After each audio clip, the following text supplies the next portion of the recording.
একবার বনে বাঘ এবং গাধার মধ্যে তুমুল তর্ক লাগলো।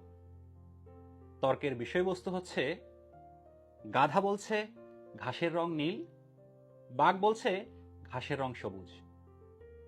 বাঘ বারবার গাধাকে বোঝানোর চেষ্টা করছে ঘাসের রং কখনো নীল হয় না, ঘাসের রং সবুজ, কিন্তু গাধা কোনোভাবেই সেটা মানতে রাজি নয়। তর্কাতর্কির এক পর্যায়ে তারা দুজন সিদ্ধান্ত নিল, আমরা বনের রাজা সিংহের কাছে যাব, সিংহ যেটা ডিসিশন দিবে সেটাই ফাইনাল। সিংহের দরবারে পৌঁছতেই গাধা চিৎকার করে বলে উঠল, মহারাজ মহারাজ, আপনি বিচার করুন।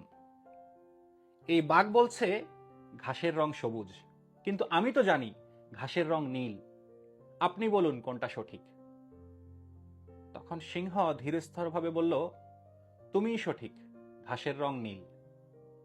তখন গাধা খুশিতে আত্মহারা হয়ে বলল, মহারাজ, তাহলে আপনি এই বাঘকে শাস্তি দিন, সে অযথায় আমার সাথে ঝগড়া করছিল যে ঘাসের রং সবুজ।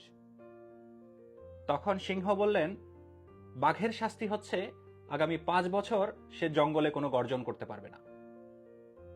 বাঘ যথারীতি সিংহের সিদ্ধান্ত মেনে নিল। গাধা খুশিতে আত্মহারা হয়ে নাচতে নাচতে বের হয়ে গেল।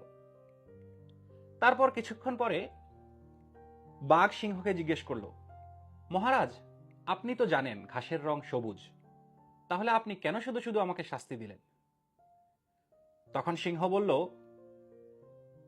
আসলেই ঘাসের রং সবুজ, তুমিই ঠিক, কিন্তু আমি তোমাকে শাস্তি দিলাম, তুমি ভুলে গেছো যে তুমি বাঘ। তুমি অত্যন্ত মেধাবী একজন সাহসী যোদ্ধা হয়ে একটা গাধার সাথে সময় অপচয় করেছো, ঝগড়া করে, তর্কাতর্কি করে। এটাই তোমার শাস্তি পাওয়ার কারণ। এই রূপকথার গল্প থেকে আমরা কি শিখলাম? মূর্খের সাথে তর্কে জড়ালে সে আপনাকে তার পর্যায়ে নামিয়ে আনবে।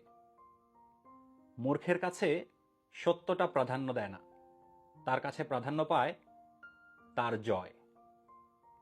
সব জায়গায় সব মানুষকে সব পরিস্থিতিতে বোঝাতে যাবেন না, জ্ঞান বিলাতে যাবেন না।